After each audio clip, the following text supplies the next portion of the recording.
Hi hello friends, ಹೇಗಿದ್ದೀರಾ friends? ಇವತ್ತು ನಾನು ನಿಮ್ಮ ಜೊತೆ ಶೇರ್ ಮಾಡ್ತಾ ಇರೋದು ತುಂಬ ಈಸಿಯಾಗಿ ಹಾಗೂ ರುಚಿಯಾಗಿರುವಂತಹ ಬೇಬಿಕಾರ್ನ್ ಪೆಪ್ಪರ್ ಫ್ರೈ ಹೇಗೆ ಮಾಡೋದಂತ.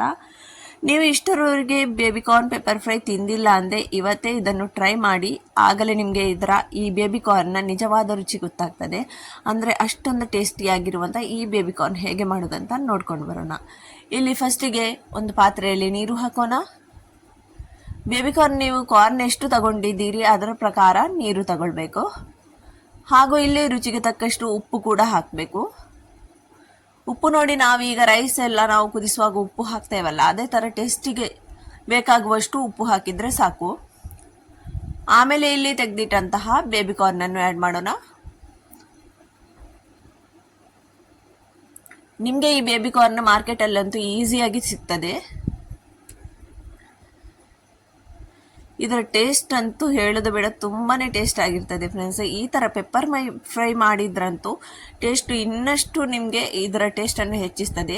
ಈಗ ಇದನ್ನು ಒಂದು 15 ನಿಮಿಷ ಕುದಿಲಿಕ್ಕೋಸ್ಕರ ಇಡೋಣ. ಒಂದು 15 ಮಿನಿಟ್ಸ್ ಇದು ಚೆನ್ನಾಗಿ ಕುದೀಲಿ, ಬಾಯ್ಲ್ ಆಗಲಿ. ಆಮೇಲೆ ಇಲ್ಲಿ ಇದನ್ನು ಒಂದು ಈ ಥರ ಏನಾದರೂ ನೀವು ಪಾತ್ರೆ ಏನಾದರೂ ಯಾವುದ್ರಲ್ಲಿ ನೀವು ಸೋಸ್ಕೊತೀರಿ ಅದರಿಂದ ಈ ಥರ ನೀರನ್ನು ಸೋಸ್ಕೊಳ್ಬೇಕು. ನೋಡಿ, ಕಾರ್ನಲ್ಲಿ ಸ್ವಲ್ಪ ನೀರಿರಬಾರ್ದು, ಈ ಥರ ಎಲ್ಲ ಡ್ರೈ ಮಾಡಿ ಇಡಬೇಕು. ನೋಡಿ, ಎಲ್ಲ ನೀರನ್ನು ಚೆನ್ನಾಗಿ ಸೋಸ್ಕೊಂಡಿದ್ದೇವೆ. ಈಗ ಇಲ್ಲಿ ಒಂದು ಪಾತ್ರೆಯಲ್ಲಿ ನಾವು ಇದರದ್ದು ಬೇಬಿಕಾರ್ನ್ ಫ್ರೈ ಮಾಡಲಿಕ್ಕೋಸ್ಕರ ಏನೆಲ್ಲ ಬೇಕು ಅದರ ಇಂಗ್ರೀಡಿಯೆಂಟ್ಸ್ ರೆಡಿ ಮಾಡೋಣ. ಅಂದರೆ ಇದಕ್ಕೆ ಕಾರ್ನ್ಫ್ಲವರ್ ಹಾಕಿದ್ದೇವೆ. ನೋಡಿ, ನೀವು ಕಾರ್ನ್ ಎಷ್ಟುಂಟು ಅದರ ಪ್ರಕಾರ ಕಾರ್ನ್ಫ್ಲವರ್ ಹಾಕಿ. ಇಲ್ಲಿ ಕಾರ್ನ್ಫ್ಲವರ್ ಹಾಗೂ ಬ್ಲ್ಯಾಕ್ ಪೆಪ್ಪರ್ ಪೌಡರ್. ನೋಡಿ, ಸ್ವಲ್ಪ ಖಾರ ಜಾಸ್ತಿ ಮಾಡಿದರೆ ಚೆನ್ನಾಗಿರ್ತದೆ, ಸ್ವಲ್ಪ ಅಂದರೆ ಸ್ಪೈಸಿ ಆಗಿರಲಿ.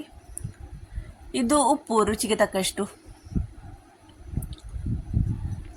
ಉಪ್ಪು, ಕಾರ್ನ್ಫ್ಲವರ್ ಹಾಗೂ ಇದು ಪೆಪ್ಪರ್ ಪೌಡರ್, ಇದನ್ನೆಲ್ಲ ಹಾಕಿ ಈ ಥರ ಡ್ರೈ ಆಗಿ ನಾವು ಮಿಕ್ಸ್ ಮಾಡ್ಕೊಳ್ಳೋಣ. ನೀರೇನು ಹಾಕಲಿಕ್ಕಿಲ್ಲ.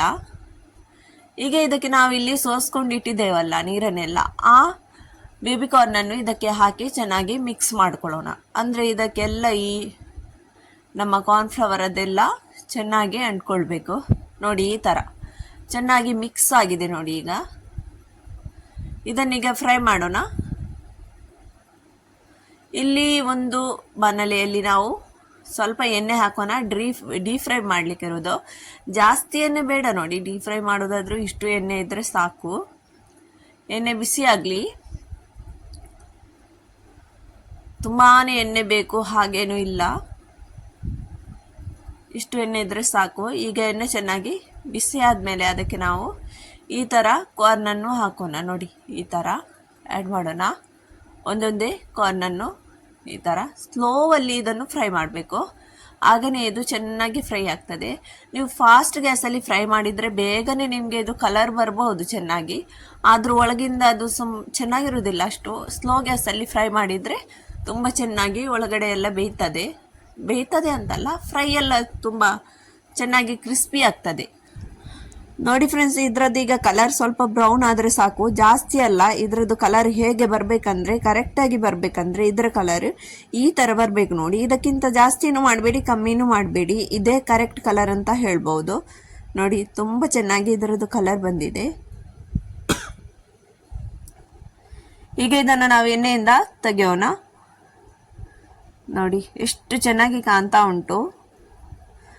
ಈಗ ಅದೇ ಬಾಣಲೆಯಲ್ಲಿ ಎಷ್ಟು ಎಣ್ಣೆ ಉಳಿದಿದೆ ಅದಕ್ಕೆ ನಾವು ಹಸಿಮೆಣಸು ಹಾಕೋಣ. ಇಲ್ಲಿ ಹಸಿಮೆಣಸು ಇಲ್ಲದ ಕಾರಣ ಗಾಂಧಾರಿ ಮೆಣಸು ಹಾಕ್ತಾ ಇರೋದು, ಇದು ತುಂಬ ಖಾರ ಇರ್ತದೆ. ಹಾಗೂ ಇದಕ್ಕೆ ಇಲ್ಲಿ ಚಾಪ್ ಮಾಡಿಟ್ಟಂತಹ ಬೆಳ್ಳುಳ್ಳಿ ಹಾಗೂ ಶುಂಠಿಯನ್ನು ಕೂಡ ಹಾಕೋಣ. ಇಲ್ಲಿ ಚಾಪ್ ಮಾಡಿದಂಥ ಬೆಳ್ಳುಳ್ಳಿ ಹಾಗೂ ಶುಂಠಿ ನೋಡಿ, ಈ ಥರ ಸ್ವಲ್ಪ ಜಾಸ್ತಿ ಹಾಕಿದರೆ ಚೆನ್ನಾಗಿರ್ತದೆ, ಶುಂಠಿ ಬೆಳ್ಳುಳ್ಳಿ ಚಾಪ್ ಮಾಡಿ. ಈಗ ಇದನ್ನು ತುಂಬ ಚೆನ್ನಾಗಿ ಪರಿಮಳ ಬರುವ ತನಕ ನಾವು ಎಣ್ಣೆಯಲ್ಲೇ ಈ ಥರ ಸ್ವಲ್ಪ ಫ್ರೈ ಮಾಡ್ಕೊಳ್ಳೋಣ. ಜಾಸ್ತಿ ಅಲ್ಲ, ಸ್ವಲ್ಪ ಹೊತ್ತು ಈ ಥರ ಫ್ರೈ ಮಾಡ್ಕೊಳ್ಳೋಣ. ನೋಡಿ, ಈಗ ಇದಕ್ಕೆ ಕರಿಬೇವು ಸೊಪ್ಪು ಸ್ವಲ್ಪ,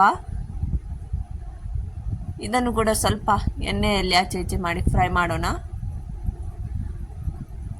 ಫ್ರೆಂಡ್ಸ್, ನೀವು ನನ್ನ ಚಾನಲ್ಗೆ ಫಸ್ಟ್ ಟೈಮ್ ವಿಸಿಟ್ ಮಾಡಿದಾದ್ರೂ ಸಬ್ಸ್ಕ್ರೈಬ್ ಕೂಡ ಮಾಡಿ, ಲೈಕ್ ಕೂಡ ಮಾಡಿ. ನಿಮಗೆ ಏನಾದರೂ ಡೌಟ್ ಇದ್ದರೆ ನೀವು ಕಮೆಂಟ್ ಬಾಕ್ಸ್ ಮೂಲಕ ಕೇಳಬಹುದು. ಹಾಗೂ ಈ ವಿಡಿಯೋ ಹೇಗನಿಸಿತು ಅಂತ ಕಮೆಂಟ್ ಮೂಲಕ ತಿಳಿಸಿ. ಇಲ್ಲಿ ಈಗ ಶಿಮ್ಲಾ ಮಿರ್ಚಿ ಹಾಕ್ತಾ ಇರೋದು, ಕ್ಯಾಪ್ಸಿಕಮ್. ಅಂದರೆ ನಿಮ್ಮ ಮನೆಯಲ್ಲಿ ಇದ್ದರೆ ಆಪ್ಷನಲ್ಲಿ ಇದ್ದರೆ ಹಾಕ್ಬೋದು, ಇಲ್ಲಾಂದರೆ ಹಾಕ್ಬೇಕಂತ ಇಲ್ಲ ಈ ಕ್ಯಾಪ್ಸಿಕಮ್. ಆಮೇಲೆ ಇಲ್ಲಿ ಕಟ್ ಮಾಡಿಟ್ಟಂತಹ ಈರುಳ್ಳಿಯನ್ನು ಕೂಡ ಹಾಕೋಣ.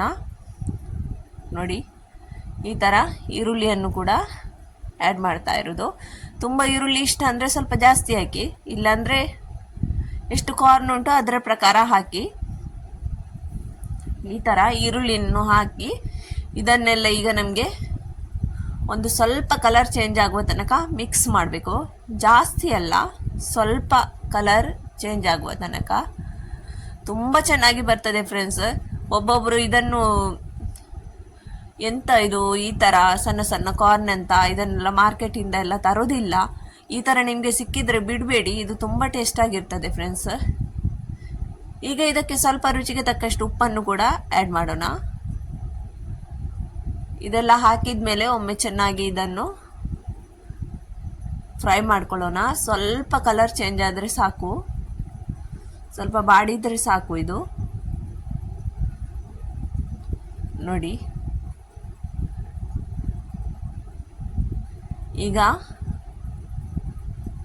ಇದಕ್ಕೆ ಸ್ವಲ್ಪ ಡಾರ್ಕ್ ಸೋಯಾ ಸಾಸ್ ಆ್ಯಡ್ ಮಾಡೋಣ. ಸ್ವಲ್ಪನೇ 1 ಸ್ಪೂನಷ್ಟು ಹಾಕಿದರೆ ಸಾಕು. ಡಾರ್ಕ್ ಸೋಯಾ ಸಾಸ್ ಹಾಕೋದ್ರಿಂದ ಇನ್ನೂ ಚೆನ್ನಾಗಿದ್ರೆ ಟೇಸ್ಟ್ ಬರ್ತದೆ. ನೋಡಿ, ಇದನ್ನು ಕೂಡ ಹಾಕಿದ ಮೇಲೆ ಒಮ್ಮೆ ಎಲ್ಲ ಚೆನ್ನಾಗಿ ಮಿಕ್ಸ್ ಮಾಡ್ಕೊಳ್ಳೋಣ. ನೋಡಿ, ಈ ಥರ ಚೆನ್ನಾಗಿ ಮಿಕ್ಸ್ ಮಾಡ್ಕೊಳ್ಳೋಣ.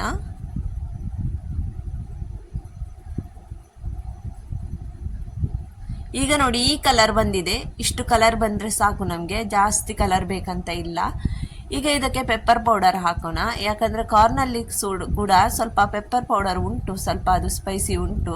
ಅದಕ್ಕೋಸ್ಕರ ಇದಕ್ಕೆ ಜಾಸ್ತಿ ಹಾಕಲಿಲ್ಲ ಪೆಪ್ಪರ್ ಪೌಡರ್. ಸ್ವಲ್ಪನೇ ಈ ಮಸಾಲೆಗೆ ಎಷ್ಟು ಬೇಕು ಅಷ್ಟೇ ಪೆಪ್ಪರ್ ಪೌಡರ್ ಆ್ಯಡ್ ಮಾಡಿದ್ದು. ಹಾಗೂ ಇಲ್ಲಿ ಮೆಣಸು ಕೂಡ ಹಾಕಿದ್ರಿಂದ ಈ ಮಸಾಲೆಗೆ ತುಂಬ ಟೇಸ್ಟಾಗಿ ಬರ್ತದೆ. ನೋಡಿ, ಈಗ ಇದಕ್ಕೆ ನಾವು ಆ್ಯಡ್ ಮಾಡಬೇಕಾದದ್ದು ನಾವಿಲ್ಲಿ ಫ್ರೈ ಮಾಡಿಟ್ಟಂತಹ ಬೇಬಿಕಾರ್ನ್. ನೋಡಿ, ಇದನ್ನು ಆ್ಯಡ್ ಮಾಡಿದ ಮೇಲೆ ಇದನ್ನು ಕೂಡ ಚೆನ್ನಾಗಿ ಇದರಲ್ಲೇ ಮಿಕ್ಸ್ ಮಾಡ್ಕೊಳ್ಳೋಣ. ಒಮ್ಮೆ ಎಲ್ಲ ಮಸಾಲ ಇದಕ್ಕೆ ಚೆನ್ನಾಗಿ ಅಂಟ್ಕೊಳ್ಳಿ. ಅದಕ್ಕೋಸ್ಕರ ಇದನ್ನು ಈ ಥರ ಚೆನ್ನಾಗಿ ಮಸಾಲೆಯೊಟ್ಟಿಗೆ ಕಾರ್ನನ್ನು ಮಿಕ್ಸ್ ಮಾಡ್ಕೊಳ್ಳೋಣ. ತುಂಬ ಈಸಿ ಫ್ರೆಂಡ್ಸ್. ನಿಮಗೆ ನೋಡುವಾಗ ಲಾಂಗ್ ಪ್ರೊಸೆಸಿಂಗ್ ಥರ ಕಾಣಿಸ್ತದೆ ಅದು, ಆದರೆ ಆ ಥರ ಇಲ್ಲ. ನಾನು ನಿಮಗೆ ವಿವರಿಸಿ ಹೇಳೋದ್ರಿಂದ ಇಷ್ಟು ಲಾಂಗಾಗಿ ನಿಮಗೆ ಕಾಣಿಸ್ಬೋದು. ತುಂಬಾ ಈಸಿ ಮಾಡಲಿಕ್ಕೋಸ್ಕರ ಇದು. ನೋಡಿ, ಈ ಥರ ಚೆನ್ನಾಗಿ ಮಿಕ್ಸ್ ಆಯಿತು ಇದು. ಈಗ ನಾವಿದಕ್ಕೆ ಆ್ಯಡ್ ಮಾಡ್ತಾ ಇರೋದು ಸ್ವಲ್ಪ ನಿಂಬೆ ರಸ ಹಾಕಿದ ಮೇಲಂತೂ ಇದರ ಟೇಸ್ಟೇ ಚೇಂಜ್ ಆಗ್ತದೆ. ಇದ್ರೆ ಹಾಕಿ, ನಿಂಬೆ ರಸ ಹಾಕಿದರೆ ತುಂಬ ಚೆನ್ನಾಗಿರ್ತದೆ. ಈ ಥರ ಎಲ್ಲ ಮಿಕ್ಸ್ ಮಾಡೋಣ. ಆಮೇಲೆ ಇದಕ್ಕೆ ನಾವು ಕೊತ್ತಂಬರಿ ಸೊಪ್ಪು ಹಾಕ್ತಾ ಇರೋದು.